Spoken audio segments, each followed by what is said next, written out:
alert to share with you guys. So today was Russia's Victory Day parade, and I wanted to just update you guys on that Victory Day parade and what happened with that. But what's happening right now and what's breaking right now as of 4:45 p.m. Eastern Time here in the United States is that there's a massive missile attack underway in Odessa right now, and Odessa has been pounded all day by missiles and rockets.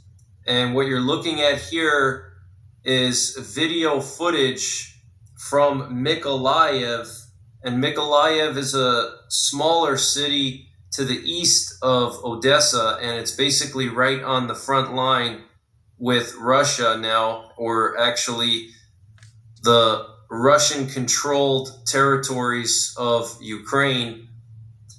So Mykolaiv is critical for the Russian troops to take it over and seize control of it, so this way they can push on to Odessa and surround Odessa.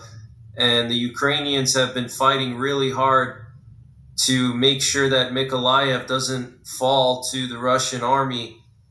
But this is just breaking right now, this video. As of 4:45 p.m. Eastern Time here in the United States, you can see these massive missile bombardments in Mykolaiv. You can see here some what appear to be either air defenses or flares. I can't tell. It's a little bit too blurry, but you can see some massive explosions here.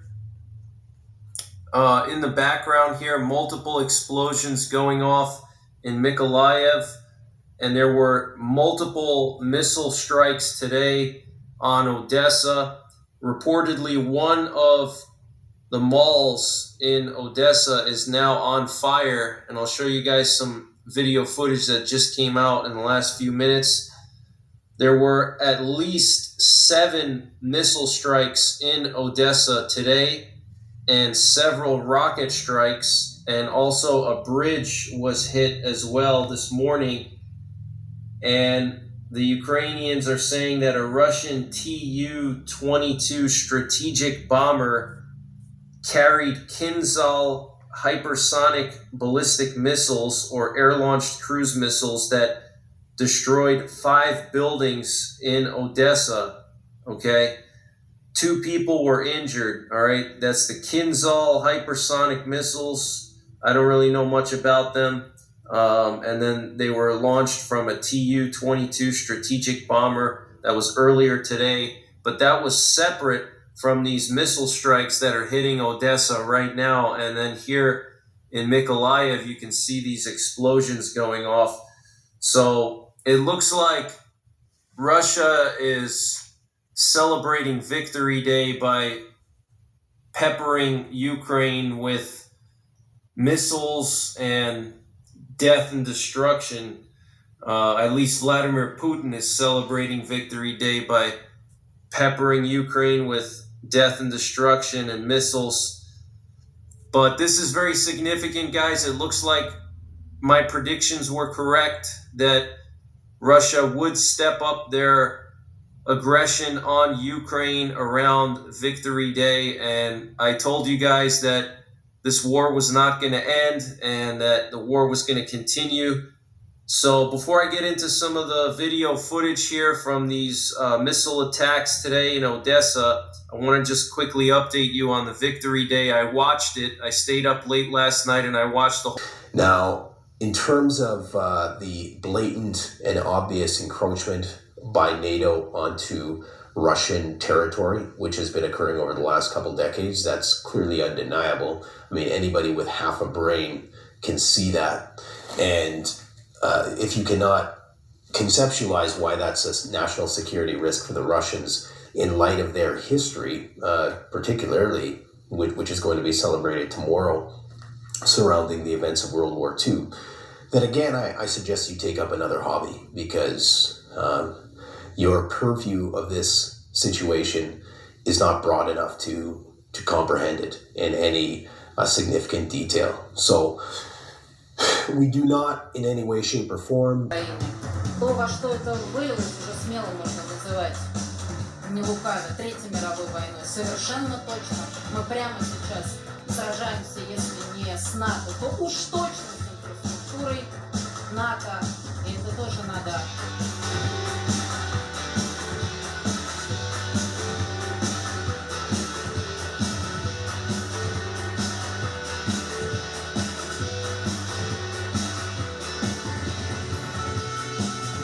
If he really wants to deter NATO involvement and he believes that he can shatter NATO, then he would perhaps use a low-yield nuclear weapon.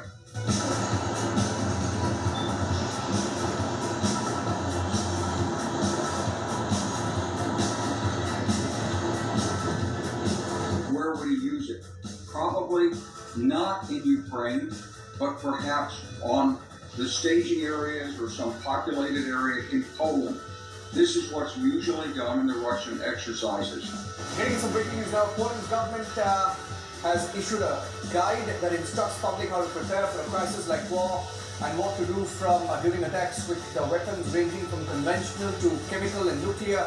Но даже тут, что есть посягательство на нашу территорию, есть казус белли, абсолютный повод к войне, настоящий, без дурака. Когда вы говорите про войну, вы имеете в виду объявление мобилизации тотальной? Что? Здесь думать нечего. Здесь нужен ответ. Ну, какая? Moving on, Russia. On CBS Mornings at 7:30, and the war in Ukraine is bringing back Cold War memories for millions of Americans, including a deep fear of a potential nuclear war. In fact, a recent CBS News poll found that 70% of American adults worried that Russia's invasion could at some point involve a mushroom cloud like the one you've been seeing behind me. And the rhetoric from Russia's leaders has only poured gasoline on those concerns. In a not-so-veiled threat, President Vladimir Putin warned this week they have all the weapons they need to respond if other countries get involved in the fighting. In response, President Biden said yesterday it's, quote, irresponsible for Russian leaders to make idle comments about nuclear weapons.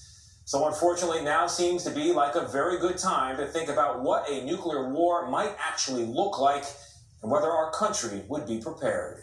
On a gloomy spring day just across the river from New York City, we spent some time recently imagining the unimaginable. If a nuclear device were to detonate right there, what would it look like from where we're standing?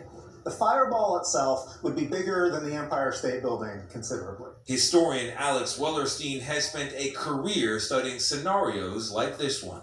A few seconds later, you would feel a shockwave hit you, you would feel a heat on your face. It would be an awe-inspiring sight. It would be terrifying, but like nothing else you would ever see in this world. Test explosions caught on camera decades ago allow us to actually see just what a nuclear blast would look like. The result of an uncontrolled chain reaction, splitting and fusing atoms, and releasing an energy locked inside billions of years ago by exploding stars. But to demonstrate what a nuclear blast would actually do to a city, Wellerstein, a professor at the Stevens Institute of Technology, developed a grim tool, a website called NukeMap, on which people can simulate a detonation anywhere in the world. Let's put it around Times Square. And as in real life, it begins with just the push of a button. Okay, all right, let's hit the button. Let's hit the button. Oh man, and look at the fatalities. There's a sort of zone that's about here, which is pretty hopeless no matter what. That's with a bomb like the one that struck Hiroshima, a so-called tactical weapon, small by today's standards. When we simulated larger, more modern bombs, We went from 15 kilotons now to 800 kilotons. we saw how a single blast could cause heavy damage throughout an entire metropolitan region, killing hundreds of thousands of people, Wow. with winds carrying radioactive particles even further. These are areas where if you're not taking shelter several hours after the bomb, you could get enough radiation to die, you could get enough Wow. radiation to get significantly sick. The atomic bomb explodes. There was a time when Americans prepared for such an attack. First, you duck, and then you cover. In the 1950s and 60s, school children did drills to help survive a blast, and a public campaign educated Americans on surviving the fallout. Kicked up by the bombs drifting back to Earth, the amount of dust on my finger could kill a man in a matter of days. Civil defense teams spent hundreds of millions of dollars building and stockpiling fallout shelters all across the U.S. On your way down, you'll see fallout shelter signs. But a visit to the basement of a public library in Passaic, New Jersey, reveals just how far this threat has fallen into the very back of our minds. And some of what we have over here are supplies. This is some of the supplies that were in this basement that are still intact. In a space at one time designed to shelter up to 90 people, decades of dust has settled over the medicine and food, which has long since expired anyway. Oh, God, it really smells like a shoe. That's amazing. And building supervisor Gary Savatoriello says there are no plans for replenishment. Have you, in your 10 years here, met anybody who came from the government to check on any of this? No, not in my 10 years. Instead, this one-time fallout shelter, like so many others, has turned back into an everyday storage space, though the signs are still up. No one ever took them down. Russia's invasion of Ukraine, however, has suddenly resurfaced our worries about nuclear war. Are you getting more signs of concern from the general public about nuclear war? Oh, absolutely. At George Washington University, Professor Sharon Squassani has been warning for years about the risk of nuclear conflict. The lessons of the Cold War seem to have been forgotten. The number of nuclear weapons has decreased dramatically since the Cold War. But still, Russia and the U.S. each have more than 1,500 weapons deployed and ready to fire.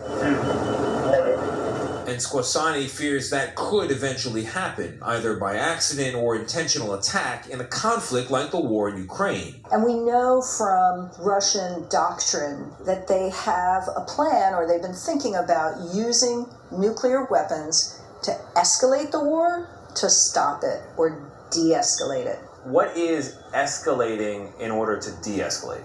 To signal to the enemy that, all bets are off, we are really serious about this war, and you need to back off. The big question then is, what would happen after that initial attack? The world would recoil in horror, and I'm sure there would be a lot of voices demanding for some kind of similar action.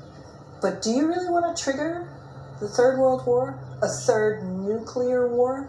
The question is whether Vladimir Putin does. I don't think that Vladimir Putin wants to tangle with NATO. I don't think he wants to tangle with the US. But I also think that we've been misreading him for quite a while. The truth is, there is very little standing in the way of an all-out nuclear war. The only thing that really stands is that it is not really in the interests of our enemies to have that happen to them either. So even though nuclear weapons haven't been used in battle since 1945, the threat they posed never really went away. Something that probably should be on our minds. We have a long list of stuff to worry about, but I think they should be on the list. I'm not saying they should be the top of the list all the time, but I think if they were on the list, you might get a somewhat different world as a result. You think that should be true even after, hopefully, the war resolves in some way and tensions decline? Future problems are brewing, I guarantee it. Oh boy, it's definitely on my list. That's troubling, yeah. Just the fact that we even have to put it on the list. I know. What's crazy? Go ahead. So if you're in Times Square and you live miles away, you die because you're incinerated? You, Gail, if a weapon detonated here in Times Square, you would die in that initial explosion, probably from the fire or the shock wave. In Brooklyn, I'd be hurt by shrapnel and then probably exposed to a lot of radiation. What about Harlem? Harlem would get radiation. It's all depending on the size of the weapon.